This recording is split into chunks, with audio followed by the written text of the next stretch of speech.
Assalamualaikum warahmatullahi wabarakatuh. Perkenalkan, nama saya Lutfia Putri Jasandra, NIM 20233047 dari Prodi D3 Manajemen Pajak Fakultas Ekonomi Universitas Negeri Padang. Pada kesempatan kali ini saya akan menjelaskan sedikit mengenai tentang Microsoft Word. Nah, sebelumnya tentu kita harus tahu dulu apa itu yang dimaksud dengan Microsoft Word. Microsoft Word adalah sebuah perangkat lunak atau software yang digunakan untuk mengolah kata atau memudahkan pekerjaan manusia dalam menyusun kalimat dan membuat dokumen-dokumen. Nah, Microsoft Word sendiri jika dibuka maka akan terdapat beberapa pilihan seperti yang terlihat pada share screen. Ada Home, Insert, Page Layout, Reference, My Links, Review, dan View. Ini semua disebut dengan tab. Nah, pada kesempatan kali ini kita hanya akan membahas tentang tab Reference. Nah, tab Reference sendiri itu terdiri dari beberapa grup. Ada grup Table of Contents, Footnotes, Citation and Bibliography, Captions, Index, dan Table of Authorities. Nah, langsung saja dari grup yang pertama itu ada Table of Contents. Table of Contents digunakan dalam pengelolaan daftar isi. Menu ini memungkinkan pengguna secara otomatis membuat daftar isi halaman dokumen. Jika mode otomatis dipilih, fitur ini akan secara otomatis mencari judul dan subjudul dalam file dokumen yang sedang dikerjakan. Nah, bagaimana cara Table of Contents ini bekerja? Tentunya dengan cara dua pilihan lainnya. Yang pertama ada Add Text dan Update Table. Untuk Add Text itu mengelola suatu paragraf yang sudah dipilih. Misalnya ada beberapa level.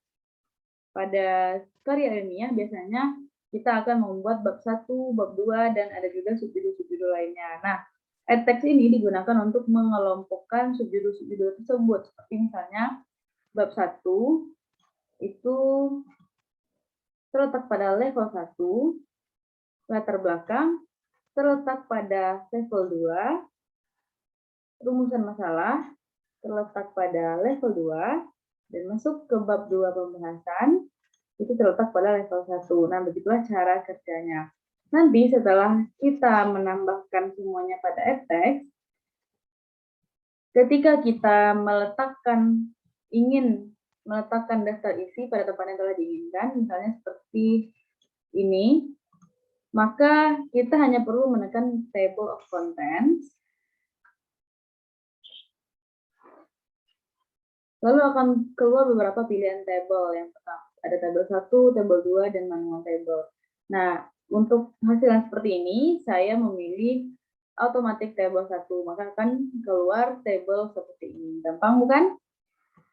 Nah, apabila terjadi perubahan dalam pengerjaan dokumen, misalnya pada bab 2 pembahasan kita menambah subjudul atau menyebabkan halaman bergeser, maka tidak perlu khawatir karena hanya dengan satu sentuhan yaitu update table, nanti otomatis daftar isi ini akan berganti baik dari subjudulnya maupun dari halamannya.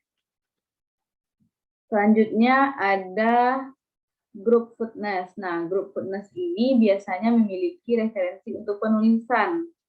Grup ini mempunyai flyout pada bagian kanan yang di bawahnya berisi properti detail mengenai referensi dokumen. Grup ini terdiri dari 4 ikon perintah. Ada insert footnote, insert endnote, next footnote, dan show notes. Nah, yang pertama insert footnote itu digunakan untuk menambahkan catatan kaki atau referensi di bawah halaman sebagai footer atau sisipan catatan kaki untuk mempelajari lebih lanjut tentang istilah yang digunakan. Nah, tidak jarang bukan kita melihat pada sebuah karya ilmiah, nanti misalnya pada halaman 1 ini, di sini biasanya tertulis seperti penjelasan-penjelasan kecil tentang misalnya bagian-bagian yang tidak dimengerti pada halaman, sehingga memudahkan pembaca untuk membaca. Itulah footnote. Sedangkan endnote digunakan untuk menambahkan atau menyisipkan suatu catatan pada akhir bab. Hampir sama dengan footnote, tapi endnote ini terletak pada akhir dokumen setelah daftar pustaka, begitu. Dan selanjutnya ada next footnote, fungsinya untuk memeriksa footnote dan juga endnote. Icon ini memiliki panah ke bawah nih, seperti ini. Nah, next footnote ini digunakan untuk menampilkan footnote. Nah, footnote itu kan banyak ya, ada yang nanti di sini misalnya, ada juga di sini. Jadi kan susah untuk dicari dengan mata, maka kita hanya perlu menekan footnote. Kita ingin next footnote untuk beralih ke footnote selanjutnya, previous footnote untuk beralih ke footnote sebelumnya, dan begitu seterusnya. Yang terakhir ada show notes. Misalnya nanti di sini ada beberapa citasi yang kita atau source yang kita kasih. Ketika diklik, maka kita kan tidak tahu di manakah letaknya note yang disisipkan. Maka kita hanya perlu menekan footnote yang terletak di sini dan menekan show notes, maka otomatis akan ditunjukkan footnote mana yang dimaksud. Selanjutnya ada citasi dan bibliografi. Nah, ikon perintah citasi dan bibliografi ini digunakan untuk mengelola kutipan dan daftar pustaka. Dalam satu kasus, penulis masih perlu membuat catatan dalam buku khusus, tetapi karena buku yang disimpan, maka penulis perlu menginsert citasi. Nah, grup citasi ini terdiri dari 4 pilihan juga. Ada insert citasi, manage source, dan style dan bibliografi. Nah, insert citasi ini berguna untuk memasukkan kutipan langsung ke area kursor aktif. Selanjutnya ada manage source untuk mengelola semua sumber kutipan yang sudah ditambah atau disisipkan ke semua file dokumen. Kalau style, ini biasanya digunakan untuk daftar pustaka. Biasanya orang-orang banyak menggunakan style APA atau Chicago. Terserah mana yang diinginkan. Lalu terakhir ada bibliografi untuk menambahkan daftar pustaka pada file dokumen yang sedang aktif. Selanjutnya masuk ke dalam group caption. Group caption digunakan untuk menambahkan informasi tentang gambar atau gambar ke dokumen. Nah, group caption ini juga terdiri dari 4 perintah. Yang pertama ada insert caption, ada insert table of figures, ada update table, dan ada cross reference. Yang pertama itu ada insert caption. Digunakan untuk menambahkan informasi tentang gambar atau gambar yang dimasukkan. Misalnya ketika kita memasukkan gambar pada sebuah dokumen, maka di bawahnya ada keterangan. Itulah digunakan. Nah, seperti ini. Dapat dilihat ada gambar air mancur dan di bawahnya tertulis Fajar to fountain air mancur. Itulah kira-kira gambarannya. Yang kedua ada insert table of figures, berguna untuk menambahkan daftar isi gambar yang sudah ditambahkan ke dalam dokumen. Nanti kan banyak tuh gambar yang kita tambahkan ke dalam dokumen. Nah, nanti daftar isinya ada di sini.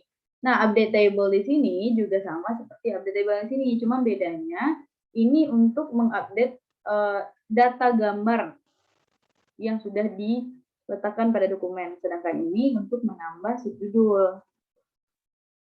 Selanjutnya ada cross reference, digunakan untuk menambahkan referensi silang. Selanjutnya ada group index. Group index berfungsi untuk mengontrol daftar kata dalam buku. Terdiri dari 3 ikon perintah, ada mark entry, insert index, dan update index. Yang pertama mark entry. Itu digunakan dalam menandai entry baru pada dokumen. Ikon perintah make entry membantu dalam mengelola dokumen baru. Ada juga insert index yang digunakan untuk menambahkan daftar kata indeks ke dalam dokumen.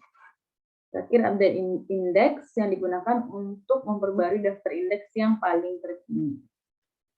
Langsung ke group table of authorities.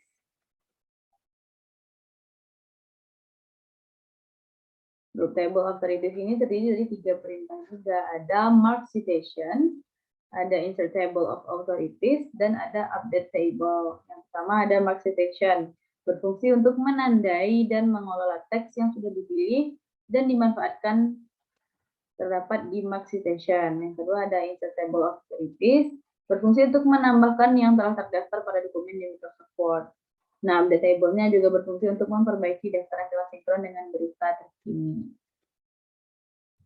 Nah, saya yakin sedikit atau banyaknya